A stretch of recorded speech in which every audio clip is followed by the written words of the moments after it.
ಬೀದರ್ನ ಗುತ್ತಿಗೆದಾರ ಆತ್ಮಹತ್ಯೆಯನ್ನು ಮಾಡ್ಕೊಂಡಿದ್ದಾರೆ ಸಚಿನ್ ಪಾಂಚಾಳ್. ಈಗ ಅವರ ಕೊನೆಯ ಒಂದು ವಿಡಿಯೋ ಇದೆ ಅಂತ ಹೋಟೆಲ್ಗೆ ಹೋಗುವಂಥ ಸಂದರ್ಭದಲ್ಲಿ CC ಕ್ಯಾಮ್ರಾದಲ್ಲಿ ಸೆರೆ ಆಗಿರುವಂಥ ಒಂದು ದೃಶ್ಯ ಈಗ ಲಭ್ಯವಾಗಿದೆ. ಬೀದರ್ ಗುತ್ತಿಗೆದಾರ ಆತ್ಮಹತ್ಯೆ ಮಾಡ್ಕೊಂಡಿರುವಂಥ ಘಟನೆ ನಡೆದಾಗಿದೆ. ಬಟ್ ಈಗ ಹೋಟೆಲ್ ಒಂದರಲ್ಲಿ 2 ಗಂಟೆ ಕಾಲ ಕಳೆದಿದ್ದ ಸಚಿನ್, ಅದರ ದೃಶ್ಯ ಈಗ ಲಭ್ಯವಾಗಿದೆ. ಡಿಸೆಂಬರ್ 24ರ ಸಂಜೆ 6:25ಕ್ಕೆ ಹೋಟೆಲ್ಗೆ ಎಂಟ್ರಿ ಕೊಡ್ತಾರೆ. 8:30ಕ್ಕೆ ಹೋಟೆಲ್ನಿಂದ ಎಕ್ಸಿಟ್ ಆಗ್ತಾರೆ.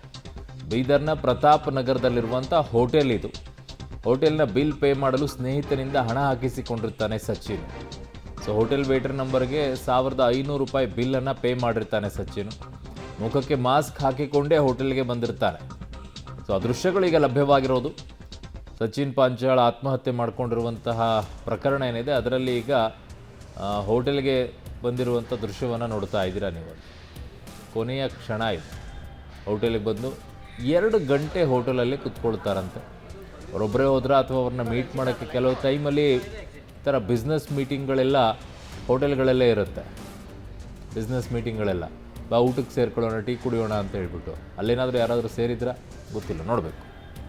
ನನ್ನ ಸಹೋದ್ಯೋಗಿ ಈಗ ಮಲ್ಲಿಕಾರ್ಜುನ್ ಕಪಿಗೌಡ ನನ್ನೊಂದಿಗೆ ಸಂಪರ್ಕಕ್ಕೆ ಸಿಗ್ತಾ ಇದ್ದಾರೆ. ಮಲ್ಲಿಕಾರ್ಜುನ್, ಬರೀ ಒಬ್ಬರೇ ಬಂದು ಊಟ ಮಾಡಿದ್ದ ಅಥವಾ ಅಲ್ಲಿ ಅವ್ರ ಜೊತೆಗೆ ಇನ್ಯಾರಾದರೂ ಈ ಬಿಸ್ನೆಸ್ ವಿಚಾರದಲ್ಲಿ ಮಾತನಾಡೋಕ್ಕೆ ಇಂಥವಕ್ಕೆಲ್ಲ ಆಯ್ಕೆ ಆಗೋದೇ ಈ ಹೋಟೆಲ್ಗಳು ಸಾಮಾನ್ಯವಾಗಿ ಊಟದ ಜೊತೆಗೆ? ಅಂಥದ್ದೇನಾದರೂ ಇದೆಯಾ? ಏನಾದರೂ ಹೆಚ್ಚಿನ ಮಾಹಿತಿ ಲಭ್ಯವಾಗ್ತಾ ಇದೆಯಾ?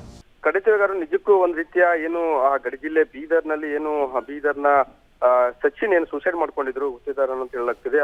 ಆ ಒಂದು ಸಚಿನ್ ಏನು ಒಂದು ಏನು ಸಾವಿಗೂ ಮುನ್ನ ಒಂದು 2 ದಿನಗಳ ಹಿಂದೆ ಏನೋ ಒಂದು ಹೋಟೆಲ್ಗೆ ಬಂದಿರುವಂತದ್ದು, ಹೆರಿಟೇಜ್ ರಾಯಲ್ ಹೆರಿಟೇಜ್ ಹೋಟೆಲ್ಗೆ. ಆ ಹೋಟೆಲ್ ಅಲ್ಲಿ 2 ಗಂಟೆಗಳ ಕಾಲ ಅಲ್ಲಿ ಇದ್ದಿರುವಂತ, ಅಂದ್ರೆ ಪ್ರಮುಖವಾಗಿ ಅಲ್ಲಿ ಬಂದು ಏನು ಒಂದು ಊಟ ಮಾಡುವಂತದ್ದು, ಅಂದ್ರೆ ಹೊರಗಡೆ ಕುಂತು ಊಟ ಮಾಡುವಂತದ್ದು, ಮತ್ತೆ ಜೊತೆಗೆ ಏನು ಅವ್ರಿಗೆ ಏನ್ ಬೇಕು ಅಂದ್ರೆ ಪ್ರಮುಖವಾಗಿ ಏನು ಊಟ ಬೇಕು, ಊಟ ಕಟ್ಸ್ಕೊಂಡು ಮತ್ತೆ ಬೇಕಾದಂತ ಏನು ಬಿಯರ್ ಬಾಟಲ್ ಎಲ್ಲ ತೆಗೆದುಕೊಂಡು ಹೊರಗೆ ಹೋಗಿರುವಂತ ದೃಶ್ಯ. ಅಂದ್ರೆ 2 ಗಂಟೆಗಳಲ್ಲದೆ 26ಕ್ಕೆ ಅವರು ಏನು ಬೆಳಗ್ಗೆ ಡೆತ್ ಆಗಿರುವಂತದ್ದು, ಅಂದ್ರೆ ಸೂಸೈಡ್ ಮಾಡ್ಕೊಂಡಿರುವಂತದ್ದು. ಅದರ ಹಿಂದಿನ ದಿನ ಅದ್ರ ಮುನ್ನ ಯಾವ ರೀತಿ ಅಂದ್ರೆ ಹೋಟೆಲ್ಗೆ ಮಾಸ್ಕ್ ಹಾಕಿಕೊಂಡೇ ಬಂದಿರುವಂತದ್ದು. ಅಂದ್ರೆ ಎಲ್ಲ ಒಂದು ಕಡೆ ಏನು ಕಲಬುರಗಿಯಲ್ಲಿ ಏನೋ ಒಂದು ರಾಜು ಕಪ್ಪಲ್ ಗ್ಯಾಂಗ್ ಮೇಲೆ ಏನೋ ಒಂದು ಆರೋಪ ಮಾಡಿದ್ರೆ ಅವ್ರೇನೋ ಒಂದ್ ರೀತಿ ಹೆದರಿಕೆ ಇತ್ತು ಏನೋ ಅಂತ ಮಾತು ಕೇಳಿ ಬರ್ತದೆ. ಹಾಗಾಗಿ ಮಾಸ್ಕ್ ಹಾಕೊಂಡೇ ಒಂದು ಹೋಟೆಲ್ಗೆ ಬಂದು 2 ಗಂಟೆಗಳ ಕಾಲ ಬಂದು, ಅದರಲ್ಲಿ ಜೊತೆಗೆ ವಿಶೇಷವಾಗಿ ಏನು ಆ ಒಂದು ಹೋಟೆಲ್ ನಲ್ಲಿ ಬಿಲ್ ಪೇ ಮಾಡಕ್ ಕೂಡ ಅಮೌಂಟ್ ಇರ್ಲಿಲ್ಲ ಅನ್ನುವಂಥದ್ದು. ಅವರ ಏನು ಸಹೋದರಿಗೆ ಫೋನ್ ಮಾಡಿ ಏನು ಫೋನ್ ಪೇ ಬಿಲ್ ಹಾಕೊಂಡು, ಅಂದ್ರೆ ವೇಟರ್ಗೆ ಆ ಒಂದು ಫೋನ್ ನಂಬರ್ಗೆ ಹಾಕೊಂಡು ಆ ವೇಟರ್ ಮೂಲಕ ಒಂದು ಪೇ ಅಂದ್ರೆ ಆ ಬಿಲ್ ಅನ್ನ ಪೇ ಮಾಡಿದ್ದ ಅನ್ನುವಂಥದ್ದು. ಹೀಗಾಗಿ ಬಹಳ ಒಂದ್ ರೀತಿಯ ಏನು ವಿಶೇಷ ಒಂದ್ ರೀತಿಯ ದೃಶ್ಯಗಳಲ್ಲಿ ಕಂಡು ಬರ್ತಿರುವಂತ ದೃಶ್ಯಗಳು ನೋಡಿದ್ರೆ ಗೊತ್ತಾಗ್ತದೆ. ಒಂದ್ ರೀತಿಯ ಸಾವಿಗೂ ಮುನ್ನ ಒಂದ್ ರೀತಿಯ ಎಲ್ಲ ಒಂದ್ ರೀತಿಯ ಭಯ ಇತ್ತು ಅನ್ನುವಂಥ ದೃಶ್ಯಗಳಲ್ಲಿ ಕಂಡು ಬರ್ತದೆ, ಯಾಕಂದ್ರೆ ಮಾಸ್ಕ್ ಹಾಕೊಂಡ್ಬಂದಿರೋದ್ರಿಂದ.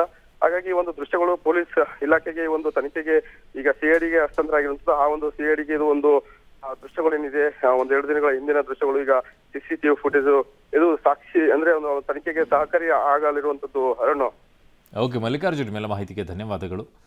ಸೊ ಇದು ಕೊನೆಯ ದೃಶ್ಯ ಲಭ್ಯವಾಗಿರೋದು. ಈಗ ಸಾವನ್ನಪ್ಪೋಕ್ಕಿಂತ ಮುಂಚಿತವಾಗಿ 2 ದಿನಗಳ ಮುಂಚಿತವಾಗಿ ಒಂದು ಹೋಟೆಲ್ಗೆ ಬಂದಿರ್ತಾರೆ, ಊಟ ಮಾಡ್ಕೊಳ್ತಾರೆ, ಗೆಳೆಯನಿಂದನೇ ಕಾಸು ಹಾಕ್ಸ್ಕೊಂಡು